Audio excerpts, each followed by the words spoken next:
Dampak kebijakan baru yang melarang pengecer menjual LPG 3 kg langsung dirasakan masyarakat.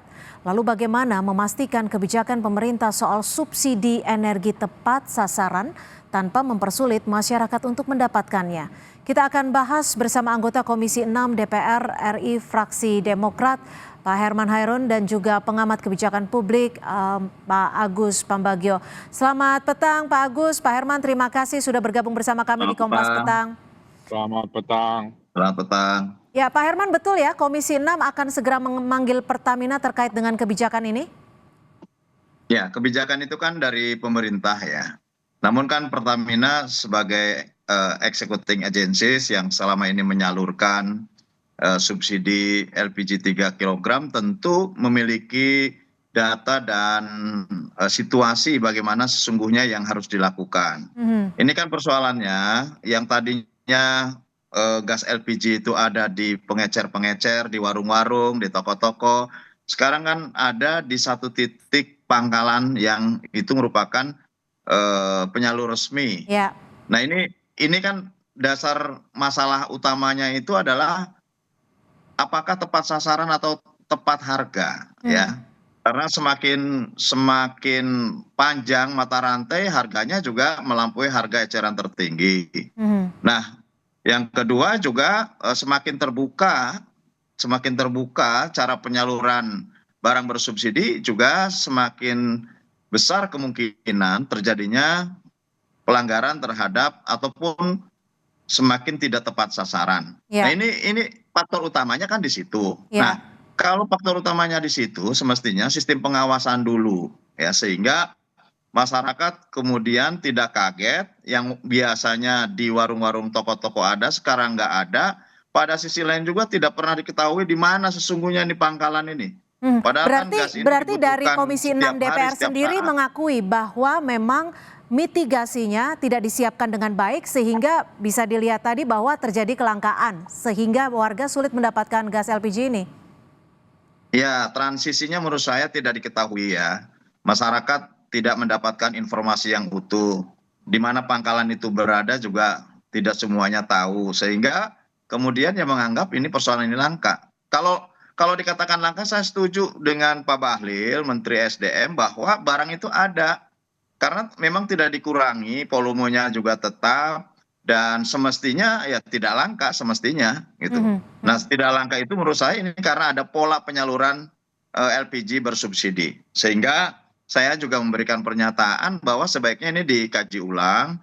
Kalaupun kemudian akan ditertibkan dari sasaran maupun ketepatan harga, maka sebaiknya ini yang menjadi pengawasan melekat dari seluruh instrumen, baik itu penyalur maupun pemberi kebijakan. Pengawasannya ya betul-betul tepat kepada sasaran yang berhak menerimanya. Yang kedua ya HET-nya harus sesuai dengan harga eceran tertinggi yang telah ditetapkan oleh pemerintah.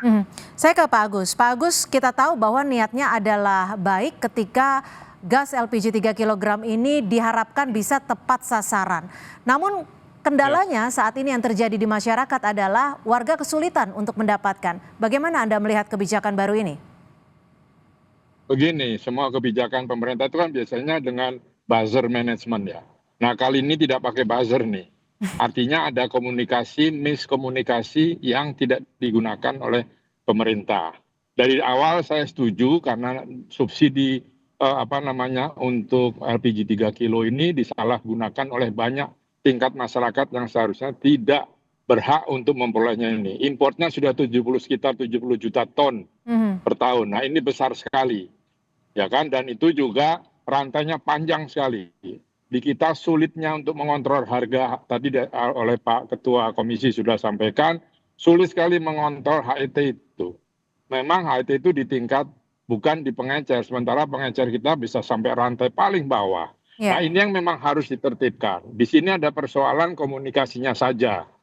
Ya, saya sih setuju bahwa subsidi harus tepat ya, tapi komunikasinya maksudnya kan kita punya digital banyak ya. Cobalah petakan di wilayah timur, pusat, wilayah mana saja seluruh Indonesia, pusatnya ada di mana.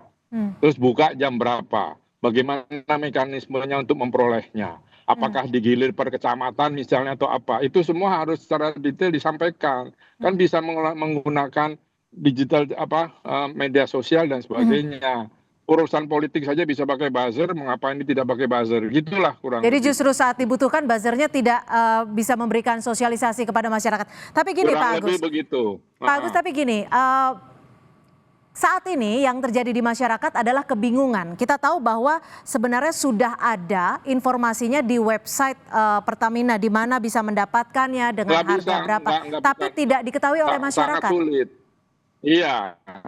Iya, itu yang maksud saya, sampai masyarakat terbawah yang harusnya menjadi konsumen, itu harus diberikan dengan baik. Kalau sekarang nggak bisa, tiba-tiba tanggal 1, orang bingung ngantri kan, di mana itu, lari kiri kanan. Kan nggak betul kebijakan seperti itu. Sampaikanlah di sekitar misalnya Januari kemarin akan ini, memang sudah disampaikan, tapi kan tidak merata. Tingkat masyarakat yang konsumen LPG 3 kilo itu tidak tahu. Nah, sekarang kan harus pakai KTP, ambilnya dan sebagainya. Tolong diawasi juga, jangan-jangan nanti pembantu rumah tangganya yang ngambil pakai KTP-nya. Nah, itu kan juga nanti dilanggar lagi subsidi ini.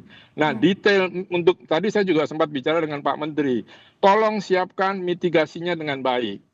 Karena mitigasi ini menjadi penting. Tapi sebelum mitigasi, komunikasinya harus baik. Orang nggak tahu kok ini belinya di mana gitu. Oke, Pak Herman, besok nanti ketika akan memanggil Pertamina dan mengkaji kembali kebijakan ini, saran apa yang akan disampaikan oleh DPR?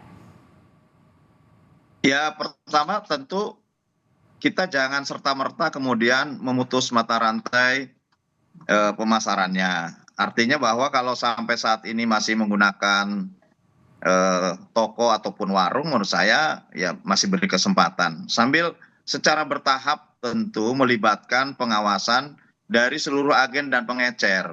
Kalau nanti dalam warung-warung yang disuplai oleh agen tertentu, oleh pangkalan tertentu, itu memang melampaui harga eceran tertinggi, lantas juga menyalurkan kepada orang yang bukan haknya, ya kasih sanksi saja gitu. Kan sebetulnya mudah gitu. Pertamina kan punya data. Pertamina punya data siapa saja agen, siapa saja pengecer, di mana saja pangkalan.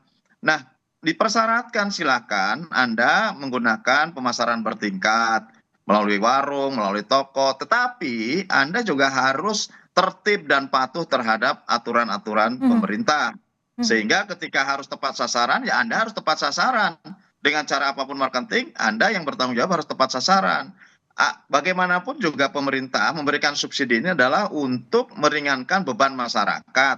Ya harus harganya ya harga yang telah ditetapkan oleh pemerintah. Nah, kalau melampaui ataupun melanggar terhadap dua persoalan itu sudah salah sasaran dan kemudian harga juga melampaui harga eceran tertinggi yang telah ditetapkan, ya Pertamina harus segera cabut gitu. Karena ya secara operasional Pertamina lah yang mengerti dan tahu. Nah, kalaupun kemudian memang pemerintah mengambil kebijakan untuk sampai kepada pangkalan sebagai pensuplai untuk LPG 3 kg atau gas melon, ya dilakukan secara bertahap lah ya, mana saja yang harus dihapus, yang terlalu dekat dulu dengan pangkalan ya diberhentikan dulu, yang agak jauh yang selama ini membantu masyarakat mendistribusikan, menyediakan gas lebih dekat kepada masyarakat, ditertibkan dari sisi ketepatan sasaran dan harganya. Saya kira itu yang lebih penting gitu ya. Pak Agus, idealnya mata rantai penyaluran gas LPG 3 kg ini agar tepat sasaran tapi juga tidak merepotkan dan menyulitkan masyarakat yang berhak mendapat, idealnya harus seperti apa mata rantai penyalurannya? Begini, di Republik ini kan yang paling utama dilanggar adalah tata ruang, dan ini lalu berdampak kemana-mana termasuk ke sistem retail. Nah, kalau HET BBM kan adanya di pom bensin SPBU. Ya kan, ini juga sama, dulu itu kalau beli LPG di SPBU. Nah, kemudian itu diteruskan pengecer. Ini yang mesti dibahas sekarang, harga HET-nya itu harga di pangkalan. Pangkalannya itu di mana? Tadi saya sudah jelaskan yang di pertanyaan pertama. Artinya sekarang ini pastikan sampai di titik mana pembeliannya itu, kecamatankah, kelurahankah, atau di mana, atau di SPBU, supaya jelas itu tempatnya, tapi jangan sampai ke dekat rumah lah. Selain itu kan berbahaya ya secara keamanan dan sebagainya, tentu juga perlu diperhatikan.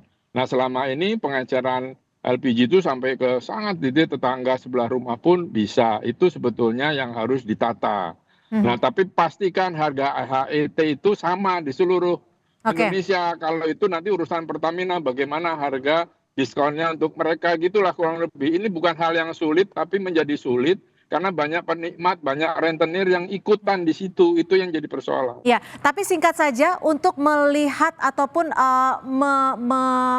memperbaiki kondisi yang saat ini yang bisa dikatakan sudah sangat menyulitkan masyarakat, apa yang harus dilakukan saat ini? Apakah ditunda terlebih dahulu atau seperti apa?